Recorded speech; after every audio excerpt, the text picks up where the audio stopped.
जय श्री कृष्णा। राधे राधे। बोलिए श्री लक्ष्मी नारायण भगवान की जय। जो लोग काम, स्वास्थ्य, व्यस्तता या जीवन की किसी भी प्रतिकूल परिस्थिति के कारण साल की सभी 24 एकादशियों का पालन नहीं कर पा रहे हैं, उनके लिए निर्जला एकादशी एक दिव्य अवसर है। यह एकादशी वैष्णव परंपरा में साल की सभी 24 एकादशियों में सबसे अधिक शक्तिशाली है। इसका श्रद्धापूर्ण पालन करने से सभी एकादशियों का पुण्य प्राप्त हो जाता है। यह एकादशी पांडव निर्जला एकादशी, भीमसेनी एकादशी, भीम एकादशी, निर्जला ग्यारस और भीम अग्यारस के नाम से भी जानी जाती है। ज्येष्ठ मास में आने के कारण यह ज्येष्ठी एकादशी के नाम से और विभिन्न स्थानीय भाषाओं में यह बड़ी ग्यारस और मीठी ग्यारस जैसे नाम से भी प्रचलित है। इस एकादशी के नाम के अनुरूप इसके पालन के नियम भी कड़े हैं। अन्य एकादशियां जहां व्रत में फल और दूध ग्रहण करने की अनुमति देती हैं, वहीं इसके विपरीत निर्जला एकादशी का व्रत सूर्योदय से अगले सूर्योदय तक यानी 24 घंटे बिना अन्न और जल ग्रहण करे रखना होता है।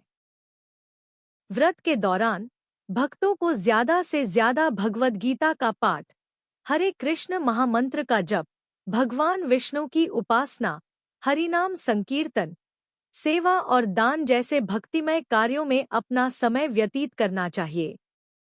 ब्रह्मा वैवर्त पुराण में निर्जला ग्यारस का उल्लेख बहुत ही स्पष्ट शब्दों में मिलता है। महाभारत काल की यह कथा पांडव भाइयों में से एक भीमसेन से शुरू होती है। सभी पांचों पांडव श्री नारायण के परम भक्त थे और इसीलिए उनका पूरा परिवार संपूर्ण श्रद्धा और विधान से सभी एकादशियों का व्रत करते थे।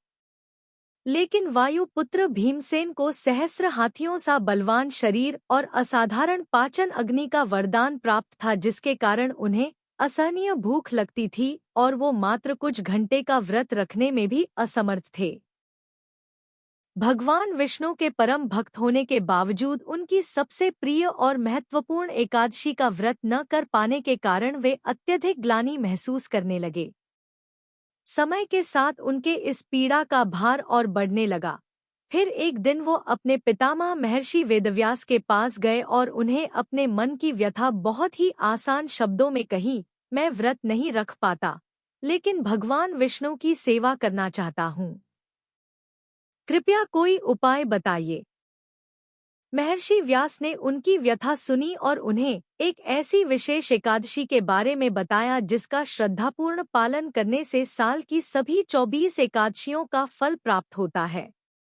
उन्होंने भीमसेन को निर्जला एकादशी व्रत की विधि बताते हुए कहा कि वो बस इस एक एकादशी का पालन सूर्योदय से अगले सूर्योदय तक बिना अन्न और जल ग्रहण करे पूरी निष्ठा से करें और अपना दिन भगवान विष्णु के भजन और उपासना में व्यतीत करें।